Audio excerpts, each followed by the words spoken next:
Pasko na naman.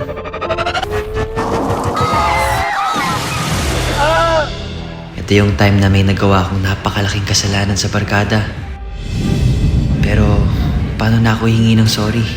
Umalis ka na lang. Para sa isang pagkakamaling bumago sa buhay ng lahat. Magandang araw sa lahat.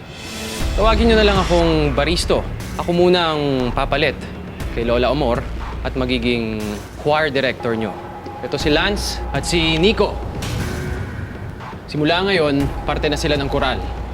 Hindi po pwede sila maging part ng grupo namin. Bakit nga ba? Gusto niyo po mag-break muna? Ikwento ko. Ay! Ano ba? Oh my Sorry. God! Ano ba yan? Kung makakagulo ka lang, imbis na makatulong, pwede ba umalis ka na? Eh, paano naman hindi ako may stress? Eh, yung Nico na yan eh.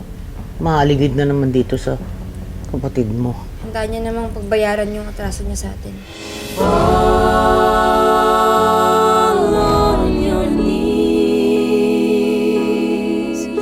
Oh, hey! Likod! Duel! Likod!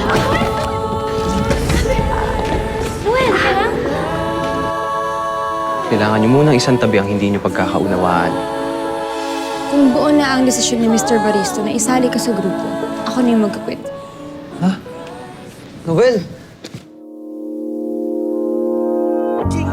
Tay! Merry Christmas o ako ulit! Marami. Maraming salamat dito, anak. Liz, kinig ka sa akin. May rason kung bakit ako umalis. Hindi ko lang pwede sabihin sa'yo, okay? Noel! Lola! Nakalimutan mo yung sinabi ko sa'yo. Na huwag ka makikipag-usap. Nakakarapin na lalaking yan. Sinira mo ng kinabukasan ng apo ko! Hindi ko na yata deserve kahit kailan mag-celebrate ng Pasko. Sigaw ng pagsinta, pati papatunay. Nagmamakaawa po ako sa inyo.